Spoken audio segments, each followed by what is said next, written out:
Hi, and welcome to Catrin Figures. I'm your host, Caitlin, and today we are going to be reviewing X-Men Blue, issue 1. So, jumping right on into this book, we get to see a roundabouts where we last saw them in the X-Men Prime. The young, time-displaced X-Men team has left the mansion. They have left the collective X-Mutant group, and they're out on their own. They're trying to make this world their own as much as they can. So, in the X-Jet, they're just going through, discussing daily life, complaining for the most part. If you talk to Bobby's, just all complaints about how slow the traveling is. Also, how much he misses their time-displaced leprechaun pickle, but that's a whole different story. Moving on, we get to see them in action, and this time they're taking back a yacht that has been taken over by Black Tom Cassidy. So he is a very dapper villain. He's very much the twirl his perfect pencil mustache kind of villain.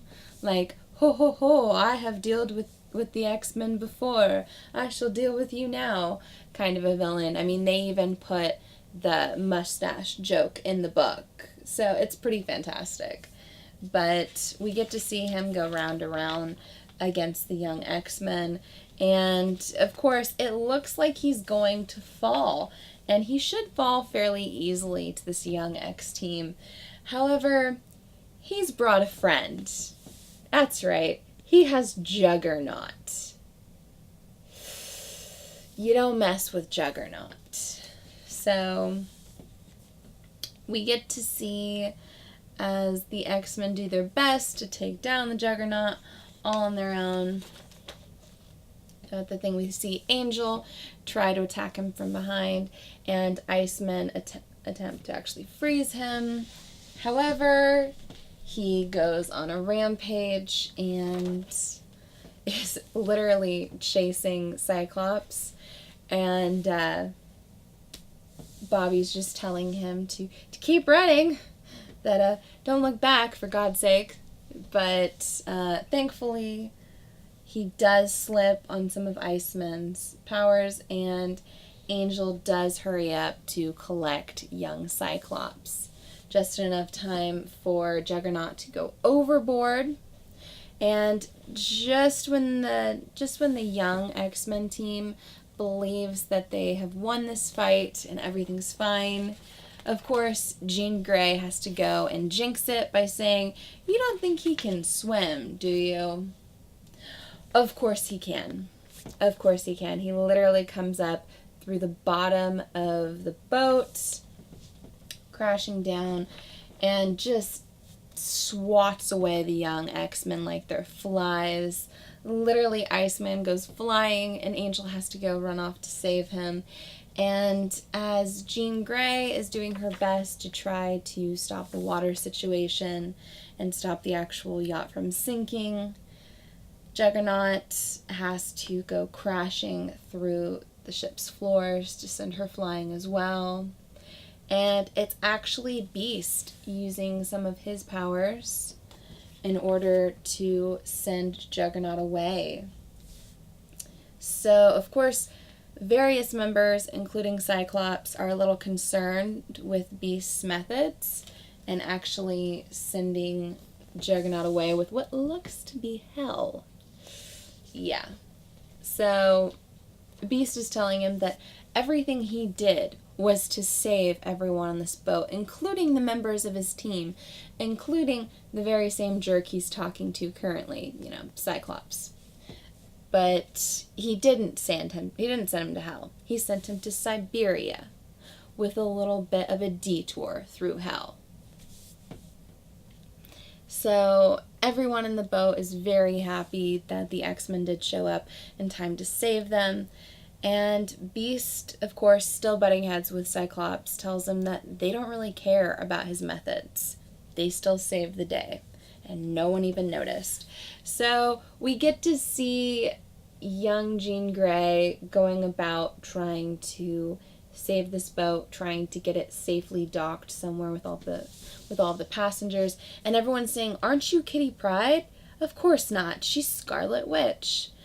And other people are just there to thank her, and she's saying, "No problem, but really, if you give me some breathing room and keep it down," I mean, she's got to focus on getting the ship safely docked somewhere with everyone alive on board. So finally, we get to see the X-Men go back to their new headquarters, and they're discussing what happened. And Jean, for example, is checking to see if Scott's okay. And she's saying, we understand that you're on another team and you have new friends, talking about the champions, but they like him just the way he is, and they'd prefer it if he didn't change. So we see all of the young X-Men walk into a room, and they're informing someone that they brought him down publicly, just like he wanted. So turn the page, and we get to see it is Magneto who is actually pulling the strings of this new young X-team. I know this has already been ruined. This was not a reveal for anyone, but I'm really excited to see where this new matchup with the young X-team and Magneto could go. I really want to see why they would team up with him and what exactly the motivations are for both the team and him. But of course, he's there. He says that they are going to take down any mutants that have crossed the line and anyone who could potentially pose a large threat to humanity and mutant type alike. So we get to see a number of different screens and a number of different images of different mutants throughout, including Emma Frost, who we haven't seen since the end of the Inhumans vs. X-Men title. So I'm pretty excited to see what's going to happen going into it. I'm wondering if Emma Frost is going to be a huge villain moving forward, if she's going to be one of the big game players moving on. Finally, at the very end, there is a little short tie-in that involves a Wolverine character. I believe it's his son. Don't tear me anyone for it. I'm not as well versed with the extended family there, but we get to see Wendigo, which is a lot of fun. I'm not really going to get really in depth with that. It's really short, but yeah, check out X-Men Blue if you're at all interested in that, or if you're at all interested in seeing everything that was involved in this comic. Another great one from Colin Bunn. So yeah, give me a like if you like this review. Comment below and tell me whether or not you enjoyed it as much as I did.